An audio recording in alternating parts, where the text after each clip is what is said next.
ഇന്നത്തെ എൻ്റെ യാത്ര തുടങ്ങുന്നത് നാഗർകോവിലിൽ നിന്നാണ്.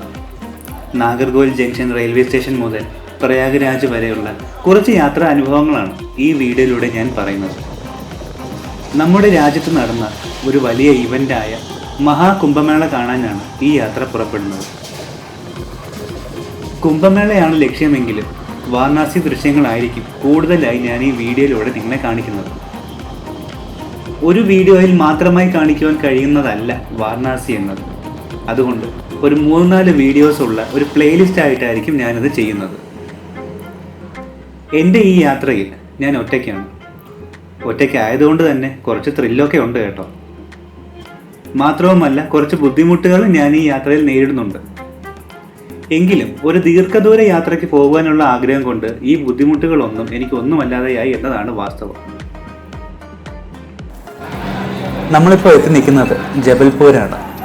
ഏകദേശം 1.5 ദിവസത്തോളമുള്ള യാത്രകളൊക്കെ കഴിഞ്ഞു. ഇനി ഏതാനും കുറച്ച് മണിക്കൂറുകൾ മാത്രമേ ഉള്ളൂ വാരണാസിയിലേക്ക് എത്താനായിട്ട്. ഞാൻ എൻ്റെ ഫുഡ് കാത്തു നിൽക്കുമായിരുന്നു. കൺഫേം ടിക്കറ്റ് എന്ന മൊബൈൽ ആപ്ലിക്കേഷൻ വഴിയാണ് ഞാൻ ഫുഡ് ഓർഡർ ചെയ്തത്. ഫുഡ് കൊണ്ടുവരുന്ന ആളെ കാത്തു നിൽക്കുമായിരുന്നു. പക്ഷേ ആളെ അവിടെ കണ്ടില്ല. പെട്ടെന്നൊരു ഫോൺ കോൾ വന്നു, സീറ്റിൽ ഫുഡ് വച്ചിട്ടുണ്ട് എന്ന് പറഞ്ഞുകൊണ്ട്. ഞാൻ അതൊന്ന് പോയി നോക്കട്ടെ. ട്രെയിനിൽ ഫുഡ് വേണമെങ്കിൽ കഴിക്കാം, പക്ഷേ ഞാനൊരിക്കലും സജസ്റ്റ് ചെയ്യില്ല. കാരണം അതത്ര നല്ലതല്ല. മാത്രമല്ല ഒരുപാട് പൈസ കൊടുക്കേണ്ടിയും വരും. അതുകൊണ്ട് പുറത്തുനിന്ന് ഓർഡർ ചെയ്യാമെന്ന് വിചാരിച്ചു. പെട്ടെന്നൊരു മോഹം, പിസ്സ കഴിച്ചാലോ എന്ന്. അതുകൊണ്ട് ഡൊമിനോസിൻ്റെ ഒരു പിസ്സ അങ്ങ് ഓർഡർ ചെയ്തു. ക്വാണ്ടിറ്റി ഒക്കെ കണക്കാണ്. Happens only with pizza. അതിൻ്റെ കൂടെ ഒരു ഷുഗർ ഫ്രീ പെപ്സിയും കൂടി ഞാൻ ഓർഡർ ചെയ്തു. ഇത് ഇന്നത്തെ എൻ്റെ ബ്രഞ്ചാണ് കേട്ടോ. കാരണം രാവിലെ ഒന്നും കഴിച്ചിട്ടില്ല. ട്രെയിനിൽ നിന്ന് കിട്ടുന്ന ചായയും വടയും ഒക്കെ തന്നെയാണ് ഭക്ഷണം.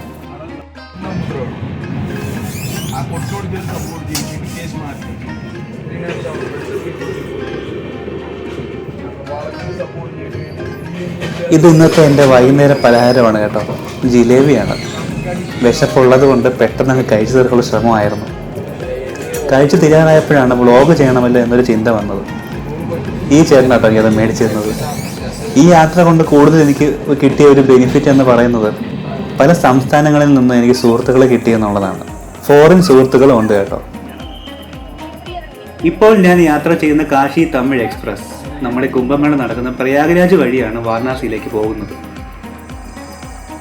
ഇതിനോടകം വച്ച് നമ്മൾ യൂട്യൂബിലും മറ്റ് ന്യൂസ് ചാനലുകളിലുമൊക്കെ അറിഞ്ഞിട്ടുണ്ടാകും.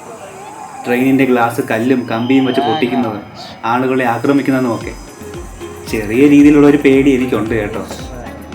പ്രയാഗ്രാജ് എത്തുന്നതിന് ഒരു 15 മിനിറ്റ് മുൻപ് ട്രെയിൻ കുറച്ച് ദൂരത്ത് പിടിച്ചിട്ടു. എല്ലാ ബോഗിയിലും പോലീസ് വന്ന് പറയുന്നുണ്ടായിരുന്നു, ശ്രദ്ധിക്കണം, സ്റ്റേഷൻ എത്താതെ ഡോർ തുറക്കരുത് എന്നൊക്കെ. പക്ഷേ എനിക്ക് കുറച്ച് വീഡിയോസ് ഷൂട്ട് ചെയ്യണം എന്നുള്ളത് കൊണ്ട് മാത്രം ഞാനത് വകവച്ചില്ല എന്നതാണ് ശരി. പക്ഷെ നിങ്ങളാരും ഇത് അനുകരിക്കരുത് കേട്ടോ. എന്നിരുന്നാലും ഞാൻ അറിഞ്ഞതുപോലെ അല്ലെങ്കിൽ കേട്ടതുപോലെയുള്ള അത്ര ഒരു ഭീകരതയൊന്നും സ്റ്റേഷനിൽ ഇല്ലായിരുന്നു എന്നതാണ് ശരി.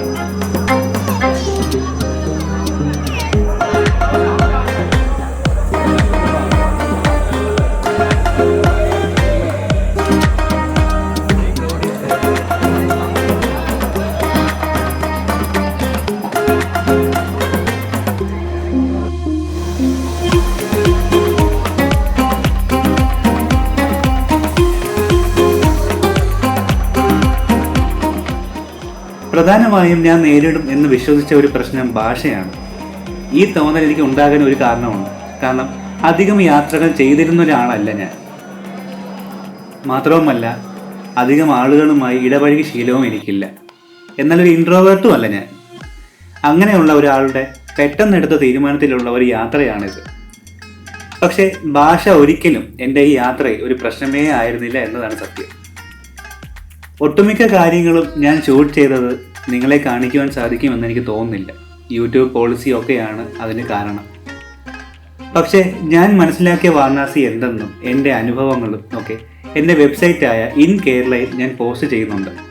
പോസ്റ്റ് ചെയ്ത ശേഷം ആ ഒരു ലിങ്ക് ഈ വീഡിയോയുടെ ഡിസ്ക്രിപ്ഷനിൽ ഞാൻ കൊടുക്കാം. അപ്പോൾ നിങ്ങൾക്കത് മനസ്സിലാക്കാനും വായിക്കുവാനും ഒക്കെ സാധിക്കും ഞാൻ മനസ്സിലാക്കിയ വാരണാസി എന്ത് എന്ന്. Varanasi BSB Kant. Normally everyone is telling Kant. So when we Banaras station is different, Varanasi is different, Varanasi Kant is different. Varanasi kind भी है ना. Where we are getting down, that is Kind. Kind. That is Varanasi Kind. आप जैसे घूम के आएंगे तो आपको बोलना है कि वाराणसी कैंट हमको जाना है. जाना है. Varanasi cantt, then they will drop. So Varanasi junction थे. Same junction cantt. Junction kind same है ना. तो उसके बाद भी एक बनारस स्टेशन है है. बनारस. बनारस है. और सब एक नेम है लेकिन अब सेपरेशन होता है. हाँ, स्टेशन अलग हाँ, अलग है. ठीक है ठीक है. ये सब नहा के जा रहे हैं. ये सब कुंभ है. हाँ घूम के नहीं जाने हैं ना. See the bridge and Can't even imagine, right? I only seen this in YouTube. YouTube में भी देख रहे हैं लेकिन अब लाइव देख रहे हैं. बाहर से ही ये वीडियो खींचते हैं लेकिन भीड़ ज्यादा है. ये फोन लेकर जाए ना हाँ, लेके चला जाए. नहीं मिलेगा. कोई पुलिस को कंप्लेंट भी नहीं. कुछ नहीं. खुद ही होता है. Things also things very expensive. 10 rupees biscuit, 25-30 rupees. हाँ. Whatever मुंह से जो भी निकला 50. 50. Just say 50. हाँ 50 means 50. ले लो 50. हाँ. फूड भी एक्सपेंसिव है बहुत है ना. सब expensive.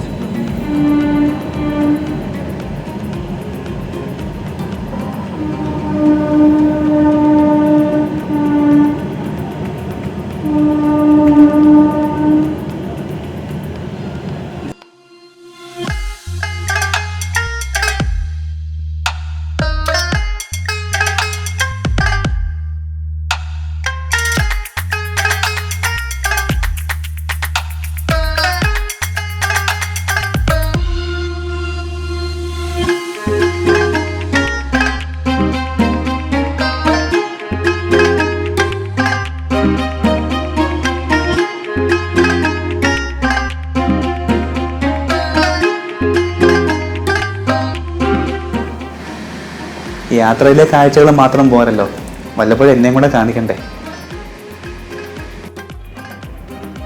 അങ്ങനെ ഞാനിപ്പോൾ കാശി എത്തിയിട്ടുണ്ട്.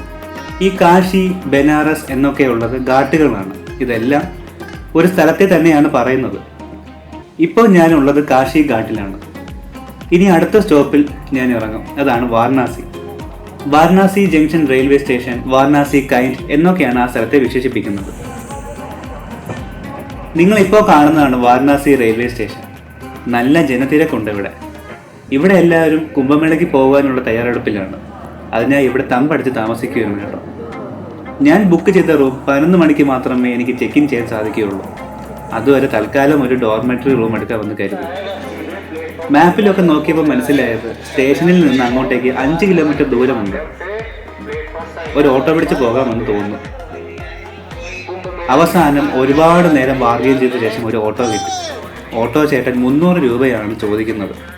തീരെ നിവർത്തിയില്ലാത്തത് കൊണ്ട് കൊടുക്കാമെന്ന് കരുതി, കാരണം നല്ല ക്ഷീണമുണ്ട്. എന്നെ പെട്ടെന്ന് എത്തിക്കാനുള്ള ധൃതിയിൽ പുള്ളി നല്ല സ്പീഡിലാണ് പോകുന്നത്. സാവധാനത്തിൽ പോകാൻ പറഞ്ഞ് ഇവർ കേൾക്കില്ലല്ലോ. എന്നെ എൻ്റെ സ്ഥലത്താക്കിയിട്ട് വേണമല്ലോ അടുത്ത ഓട്ടം പിടിക്കാൻ. അങ്ങനെ അതും സംഭവിച്ചു. ചെറിയ തട്ടലും മുട്ടലും. വലിയ അപകടമൊന്നും ഉണ്ടായില്ല, അതുകൊണ്ട് ഭാഗ്യം. വീഡിയോയുടെ ഡ്യൂറേഷൻ കുറച്ച് കൂടിപ്പോയി എന്നറിയാം. എന്നാലും നമുക്ക് അടുത്ത എപ്പിസോഡിൽ കാണാം. വാരണാസിയുടെ ഘാട്ടുകളും ആളുകളും ക്രൗഡും കാര്യങ്ങളൊക്കെ നമുക്ക് അടുത്ത എപ്പിസോഡിൽ കാണാവുന്നതാണ്.